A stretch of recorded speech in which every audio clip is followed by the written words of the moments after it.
Good evening everyone, welcome back to my YouTube channel. तो आज हम बात करते हैं introduction and theoretical portion foundation of CET examination, CET exam for BSc nursing 5th semester. तो पहली बात करते हैं हम एजुकेशन के बारे में कि education as a word derive from the Latin word then educare plus educare, जिसका मतलब होता है to forming out and to draw out. The means is developing a person knowledge, skills, habit, attitudes and personality through the learning. Lifelong process is a stand from the birth and continue till end of the life as a help in to adjust the society, become to the responsible of human being. Characterize of the education. अब education की अगर definition के बारे में बात करें तो education is a process of living, not a preparation for future learning by Jones Dunsky. Education is a process of learning and developing knowledge, skills and good behavior. As a developing knowledge of skills shape good and characterize of the mental values, moral values. Aims of education की अगर हम बात करें तो encourage the life learning process, promote the critical thinking and problem solving and prepare for a personal and professional life. अब मैं बात करता हूँ इसके कैरेक्टरिस्टिक्स ऑफ एजुकेशंस की, जो लाइफ लॉन्ग प्रोसेस है, कंटिन्यूस प्रोसेस है, टू वे प्रोसेस है, डेवलपमेंटल ऑफ होल पर्सनालिटी है, प्लान्ड एंड सिस्टमेटिक है, डायनेमिक इन नेचर है, बेस्ड ऑन इंटरेक्शन है, सोशल प्रोसेस है, वैल्यूज़ ओरिएंटेड है, leads to change in the behaviour है। एंड बात करते हैं इसके प्रिंसिपल्स ऑफ एजुकेशन के बारे में तो चाइल्ड कॉन्ट्रेडेंस है, लर्निंग बाय डूइंग है, इंडिविजुअल डिफरेंसेस है, फ्रॉम नोन टू अननोन है, फ्रॉम सिंपल टू कॉम्प्लेक्स है, फ्रॉम कॉन्क्रीट टू एब्स्ट्रैक्ट है, मोटिवेशन है, एक्टिविटी एंड पार्टिसिपेशन है, एंड कोऑर्डिनेशन विद लाइफ है, रिवीजन एंड प्रैक्टिस है, learning and sense by senses है, सोशलाइजेशन है। अब मैं बात करता हूँ इसके अगले पॉइंट के बारे में। तो अगले पॉइंट की अगर बात करी जाए तो बात करते हैं हम इंफॉर्मेशनल एजुकेशंस के बारे में कि इंफॉर्मेशन एजुकेशन की अगर मैं बात करूं तो informational informational education is a process which teacher is a learner inspire each other to achieve the greater motivator moral and performance by the focusing values and vision. आपको थोड़ा देखने में थोड़ी दिक्कत आएगी क्योंकि एक ही पेज के अंदर बहुत सारी चीज़ें लिखी गई हैं। और relationship based education it is a teaching approach that focus on building strong respectful and supportive relationship between the teacher student and their learning community to enhance his accommodation success and personal growth. आप बात करते हैं competency based on education, it is an approach to reduction system that focusing on what a learn can be birth knowledge and skills. और latest approach of to education के बारे में बात करें तो e learning, continue learning, competency based on education, problem solving method and plan learning, massive approach, online courtesy and slipped classrooms, gaming function, experimental learnings and use to AI मतलब artificial intelligence and virtual reality।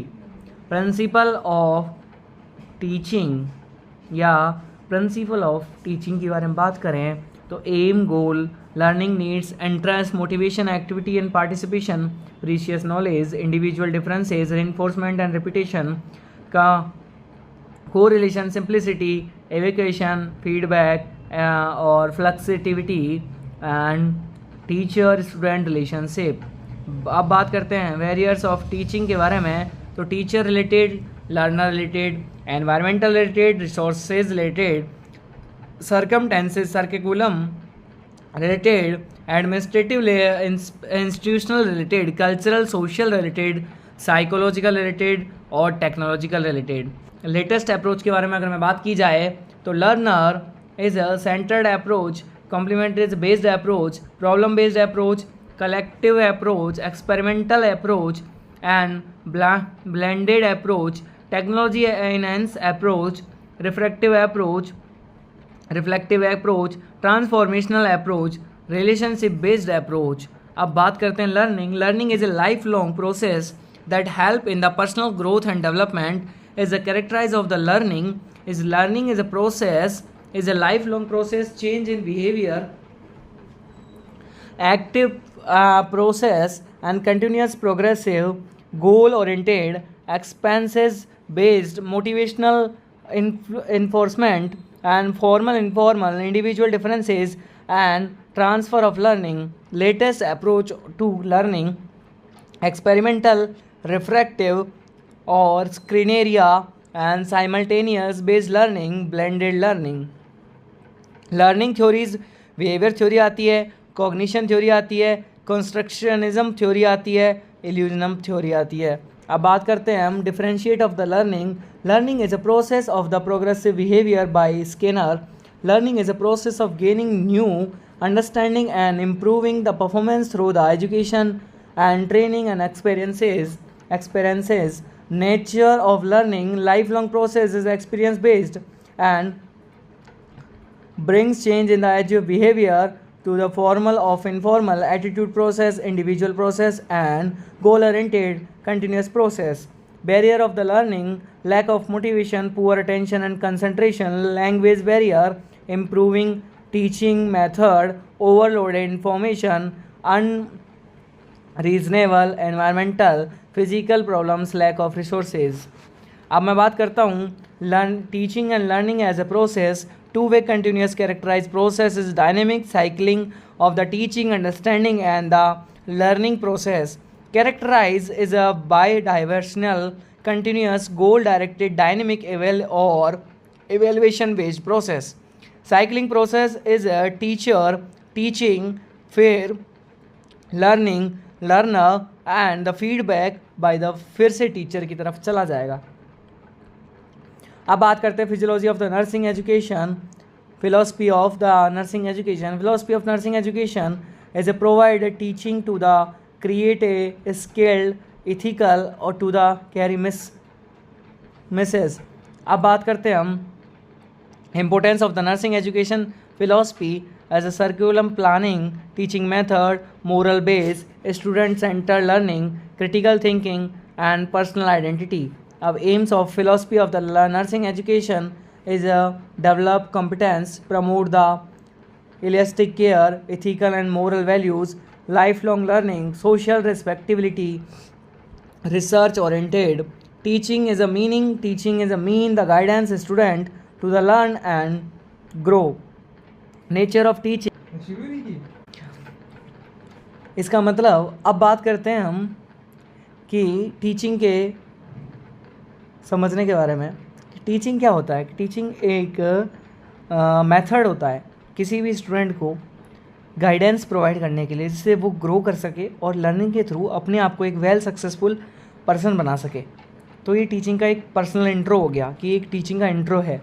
अब बात करते हैं हम nature of teaching के बारे में कि टीचिंग क्या होगी. एक इंटरेक्टिव होगी. जैसे कि मैं अगर टीचर हूँ और मैं किसी स्टूडेंट को पढ़ा रहा हूँ, तो मेरा पढ़ाना और उस स्टूडेंट का पढ़ना दोनों के बीच में एक बॉन्ड सिचुएट करता है. उस बॉन्ड के थ्रू मैं उस स्टूडेंट को पढ़ा रहा हूँ ताकि वो स्टूडेंट उस चीज़ को इंटरेस्ट वे में लेकर पढ़ सके. अब मैं बात करता हूँ पर्पसफुल एक्टिविटी. पर्पसफुल एक्टिविटी है ही है कि एक टीचर पढ़ा रहा है, उस पढ़ाने से क्या होगा, उसको खुद को नॉलेज गेन होगी और उसका अर्निंग का स्रोत बढ़ेगा. स्टूडेंट के लिए क्या होगा, वो उसको पढ़ेगा, उसको एग्ज़ाम में लिखेगा, लिखने के बाद उस एग्ज़ाम में उसके लिए वो बेनिफिट साबित होगा और उसको जॉब मिलेगी. वो उसके लिए एक सक्सेसफुल एक्टिविटी हो गई. बोथ आर्ट एंड साइंस होगा. सीधी सी बात है, इसके अंदर आर्ट भी होगी और साइंस भी होगी. कंटिन्यूस प्रोसेस ऐसे है कि कोई 5 मिनट का लेक्चर होता नहीं है. पर्टिकुलर एक सब्जेक्ट पर एक पर्टिकुलर लेक्चर होता है. वो हाफ एन आवर का लेक्चर होगा या 1 आवर का लेक्चर होगा. तो वो एक कंटिन्यूस प्रोसेस होगी. इसमें कोई बीच में बैरियर नहीं होगा या रुकावट नहीं होगी. सोशल एक्टिविटी है, जैसे कि सोशल एक्टिविटी इस तरीके से हो गई कि ज़रूरी नहीं कि स्कूल के अंदर ही या कॉलेजेस या इंस्टीट्यूटों के अंदर ही टीचिंग का मेथड जारी किए जाए. वो एक सोशल फिनोमिना भी हो सकता है. जैसे कि मैं किसी एक राह चलते हुए राहगीर को बताऊं कि बाग से फूल तोड़ना मना है, वो उसके लिए एक टीचिंग, मेरा तो उसके लिए एक टीचिंग वे हो गया, उसके लिए वो मेरे लिए वो एज ए स्टूडेंट हो गया। तो मैंने उसको बताया है कि वो बाग से फूल नहीं तोड़ सकता है। इसका मतलब ये हुआ कि उसको हम बताएंगे कि बाग से फूल तोड़ना मना है। ठीक है, अब बात करते हैं डायनेमिक होगा। कैरेक्टरिस्टिक्स ऑफ द टीचिंग की अगर मैं बात करूं तो कैरेक्टरिस्टिक्स ऑफ द टीचिंग के बारे में आप जानते हैं कि ये गोल ओरिएंटेड होगा, इंटरेक्टिव होगा, और आर्ट एंड साइंस होगा, कंटिन्यूस प्रोसेस होगी, ब्रिंग चेंजेस होंगे इसके अंदर, प्लान ऑर्गेनाइज लर्नर कंटिन्यूस होगा, लर्निंग सेंटर्ड होगा, use method of aids and aids होंगे, कम्युनिकेशन बेस्ड होगा, एनकरेज पार्टिसिपेशंस होंगे, नीड फीडबैक एंड एजुकेशनल होंगे, सोशल एंड सेंट्रल होगा, और डायनेमिक होगा। एजुकेशनल टेक्नोलॉजी की अगर मैं बात करूं तो एजुकेशनल टेक्नोलॉजी की अगर बात करें तो application of the science and technology to education for the later learning outcomes. Nature of educational technology is applied science है, सिस्टमिक प्रोसेस होती है। अप्लाइड साइंस होता है मतलब जिसके अंदर साइंस को अप्लाई किया जाए, और सिस्टमिक प्रोसेस होता है। सिस्टमिक प्रोसेस का मतलब हो गया कि वो एक सिस्टम वाइज होगा, एक पर्टिकुलर सिस्टमेटिक ढंग से वो चीज़ें चलेंगी। गोल ओरिएंटेड होगा, रिसोर्स बेस्ड होगा, डायनेमिक होगा, और प्रैक्टिकल नॉलेज उसके अंदर भरपूर होगी, तभी हम उस चीज़ को अच्छे से समझ पाएंगे। अब मैं बात करता हूँ इसके स्कोप्स ऑफ एजुकेशन टेक्नोलॉजी के बारे में। तो टीचिंग और लर्निंग प्रोसेस होगा, और इंस्ट्रक्शनल डिज़ाइनिंग होगी, एजुकेशन होगा, एजुकेशनल मैनेजमेंट होगा, ट्रेनिंग टीचर्स होंगे, डिस्टेंसेस ऑफ एंड ऑनलाइन होगा, डिस्टेंस भी होगा और ऑनलाइन भी होगा, और लर्निंग मेथड भी होगा। अब बात करते हैं हम कैरेक्टरिस्टिक्स ऑफ द एजुकेशन के बारे में कि लर्नर सेंटर्ड सिस्टमिक अप्रोच होगा, और इंटीग्रेटेड टेक्नोलॉजी होंगी, इम्प्रूव होगा communications and empowers communications, scientific and objectives होंगे, और अगर बात की जाए तो फ्लेक्सिबल एंड इनोवेटिव होगा। ठीक है, अब बात करते हैं इसके applications of the educational technology. Audio visual aids होंगे, कंप्यूटर बेस्ड लर्निंग होगी, ई लर्निंग होगा, प्रोग्राम इंस्ट्रक्शनल होगा, स्मार्ट क्लासरूम्स होंगे, स्किल डेवलपमेंटल होगा, और एजुकेशनल टूल्स होंगे।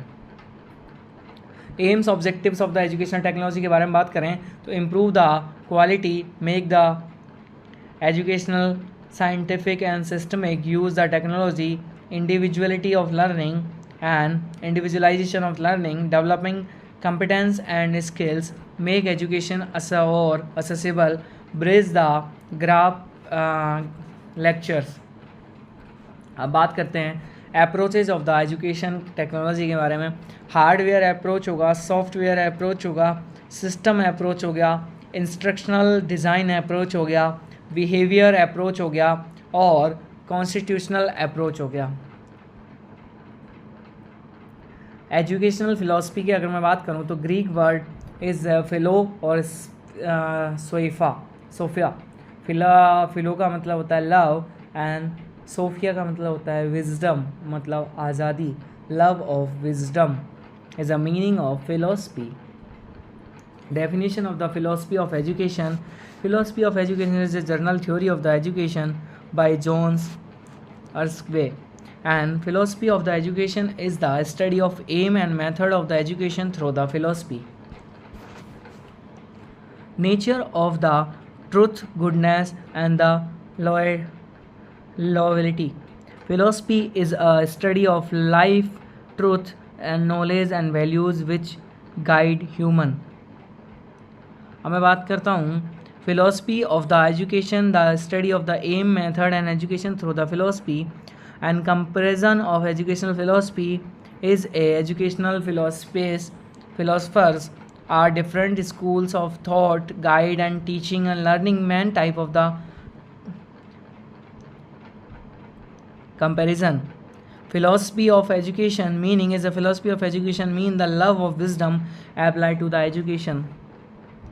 अब बात करते हैं idealism focus on the mind of values, or naturalism is education according to the nature of childhood and growth, and programmatism is a learning learning experience, problem solving or utility, and rationalism is a knowledge through the science, fact and experiments, or existentialism is a feedback, self choice and the personal responsibility, focus on the individuality and freedom. अब आपने देखा, हमने आपको बताया कि most of जो हमने चर्चा की वो की टीचिंग के बारे में, लर्निंग के बारे में, इनके थ्योरीज़ के बारे में, कि जो लर्निंग की थ्योरी है ना वो तो बिहेवियर थ्योरी है और कुछ इस तरीके से थ्योरीज़ आती हैं, उनके बारे में आपको पढ़ना है। बाकी जो लर्निंग के बारे में मैंने आपको सारी चीज़ें बताई हैं कि लर्निंग क्या होती है। लर्निंग एक सीधी सी बात है, लाइफ लॉन्ग प्रोसेस होती है जो हेल्प करती है किसके अंदर, personal growth and the development के ऊपर। एंड डिफरेंशिया, और आपको बताइए definition of the learning. Learning is a process of the progressive behaviour by the Skinner ने बताया था। Learning is a process of um gaining new understanding and improving the programmes through performance through the education training experience.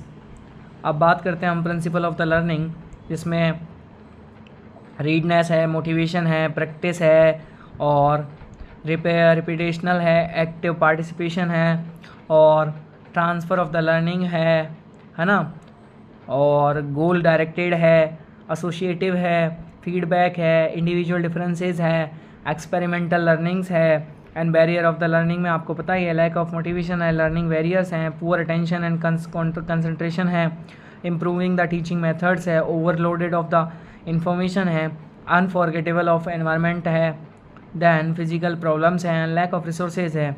Learning के बारे में आपको इतनी सारी चीज़ें बताई। लर्निंग में थ्योरीज इंपॉर्टेंट होती हैं, बिहेवियर थ्योरी है, कॉग्निटिज्म थ्योरी है, कंस्ट्रक्टिज्म थ्योरी है और इल्यूजनिज्म थ्योरी है।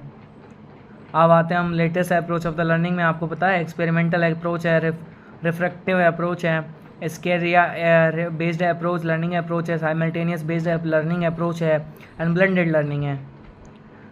आपको इन चीज़ों के बारे में पता है। आपको थोड़ा ये देखने में प्रॉब्लम होगी, बट मेरे वर्ड्स जो मैंने बोले हैं उन पर ध्यान दीजिएगा तो आपको सारी चीज़ों का पता चलेगा। मिलते हैं नेक्स्ट वीडियो में।